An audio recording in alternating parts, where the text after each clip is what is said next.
yang walaupun balihonya banyak, mengalahkan partai-partai besar lain dan sudah punya ketum seorang anak presiden, angkanya masih di 0,9%.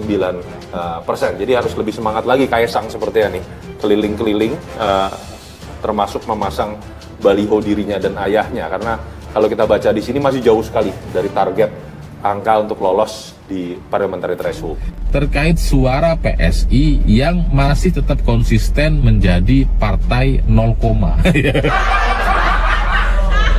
PSI itu konsisten banget gitu sebagai partai 0, nggak berubah-ubah gitu ya. Jadi PSI sejak dulu melakukan cara-cara yang sama dan tidak pernah belajar dari kesalahan-kesalahan sebelumnya. Jadi itulah yang kemudian membuat mereka tetap menjadi partai 0, karena nggak punya kader gitu. Karena di bawah itu suara kader, suara caleg. Kalau mereka nggak punya kader yang bagus, caleg yang bagus, tidak terjadi kaderisasi, ya gimana caranya maju? Gimana caranya bisa masuk ke Senayan? Dan sekarang di mana-mana bertebaran balo Kaesang atau Gibran. Herannya cuma dua wajah itu saja loh. PSI kan bukan cuma Kaesang doang ya, tapi tokoh-tokoh PSI lain gak ada yang dimunculin di baliho-baliho itu. Indonesia tanah air beta, pusaka abadi nan jaya. Carta Politika Indonesia melakukan survei terhadap Capres-Cawapres dan juga elektabilitas parpol yang akan bertarung di Pilpres nanti. Hasilnya PDIP menang telak dengan perolehan suara mencapai 26,3%. Sedangkan di posisi kedua adalah Gerindra yang suaranya 17,8%, terpaut cukup jauh 8,5%. Ada 3 parpol yang saat ini di parlemen yang berpotensi tidak lolos ke Senayan, yaitu Demokrat, P3 dan juga pun Demokrat. Makin mengenaskan sejak AHY menjadi ketua umum. Ya, kalau begini ceritanya, SBY tidak akan pensiun dengan tenang. Bakal naik turun gunung berkali-kali, sampai capek. Ya, tapi yang paling kasihan adalah Partai Umat. Di survei ini suaranya 0% loh. Kalau dulu saya sekolah nilai 0 artinya identik dengan telur busuk ya. Kasihanlah Amin Rais, teriak-teriak seperti orang sudah stres, tapi partainya nyungsep. Teriak-teriak people power gak ada efeknya. Mungkin satu-satunya solusi adalah melaksanakan janji jalan kaki dari Jakarta ke Jogja.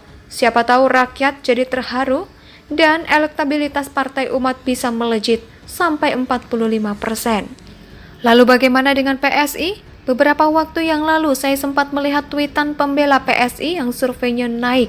Naik apanya coba yang surveinya masih 0,9%? Lah, masih belum cukup untuk lolos ambang batas parlemen.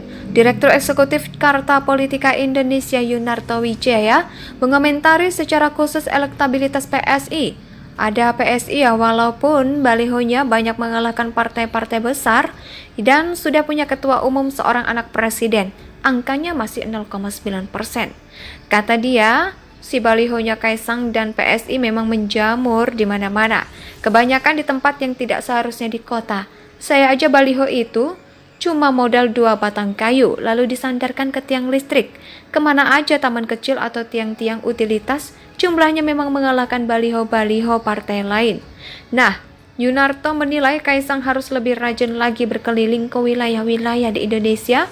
Selain itu, dia juga berpesan agar Kaesang lebih rajin lagi memasang baliho bergambar dirinya dan Jokowi. Wah, masih kurang nih. Harusnya dia baliho bergambar dia dan pamannya. Ya, pasti lebih dramatis atau sekalian balihonya bergambar Kaesang, Jokowi, Prabowo, Gibran, dan pamannya. Jadi ya lebih fenomenal dan fantastis. Nah, Partai Solidaritas Indonesia atau PSI merupakan partai yang baru masih kecil dan belum berhasil masuk parlemen. Ambisi masuk parlemen di pemilu 2024 sangat besar. Oleh karena itulah PSI berusaha keras untuk melakukan berbagai strategi.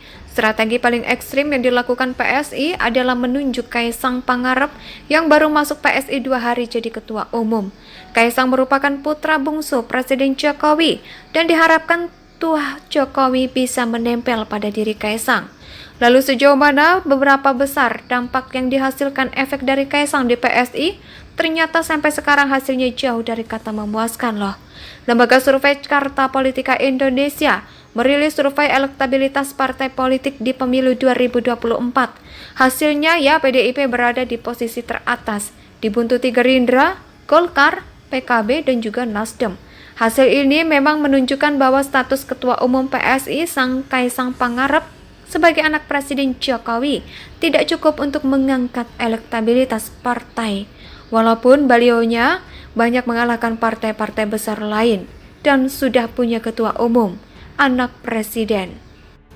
Carta Politika Indonesia melakukan survei terhadap Capres-Cawapres dan juga elektabilitas parpol yang akan bertarung di Pilpres nanti. Hasilnya PDIP menang telak dengan perolehan suara mencapai 26,3%. Sedangkan di posisi kedua adalah Gerindra yang suaranya 17,8%, terpaut cukup jauh 8,5%. Ada 3 parpol yang saat ini di parlemen yang berpotensi tidak lolos ke Senayan, yaitu Demokrat, P3, dan juga pun Demokrat. Makin mengenaskan sejak AHY menjadi ketua umum. Ya, kalau begini ceritanya, SBY tidak akan pensiun dengan tenang. Bakal naik turun gunung berkali-kali, sampai capek. Ya, tapi yang paling kasihan adalah Partai Umat. Di survei ini suaranya 0% loh. Kalau dulu saya sekolah nilai 0 artinya identik dengan telur busuk ya. Kasihanlah Amin Rais. Teriak-teriak seperti orang sudah stres, tapi partainya nyungsep. Teriak-teriak people power nggak ada efeknya. Mungkin satu-satunya solusi adalah melaksanakan janji jalan kaki dari Jakarta ke Jogja. Siapa tahu rakyat jadi terharu dan elektabilitas Partai Umat bisa melejit sampai 45%. Lalu bagaimana dengan PSI? Beberapa waktu yang lalu saya sempat melihat tweetan pembela PSI yang surveinya naik. Naik apanya coba? Yang surveinya masih 0,9%. Lah, masih belum cukup. Untuk lolos ambang batas parlemen, Direktur Eksekutif Carta Politika Indonesia Yunarto Wijaya mengomentari secara khusus elektabilitas PSI. Ada PSI ya walaupun balihonya banyak mengalahkan partai-partai besar dan sudah punya ketua umum seorang anak presiden, angkanya masih 0,9%. Kata dia, si balihonya Kaisang dan PSI memang menjamur di mana-mana, kebanyakan di tempat yang tidak seharusnya di kota. Saya aja baliho itu cuma modal 2 batang kayu lalu disandarkan ke tiang listrik. Kemana aja taman kecil atau tiang-tiang utilitas, jumlahnya memang mengalahkan baliho-baliho partai lain. Nah, Yunarto menilai Kaisang harus lebih rajin lagi berkeliling ke wilayah-wilayah di Indonesia. Indonesia sejak dulu kala tetap dipuja-puja bangsa.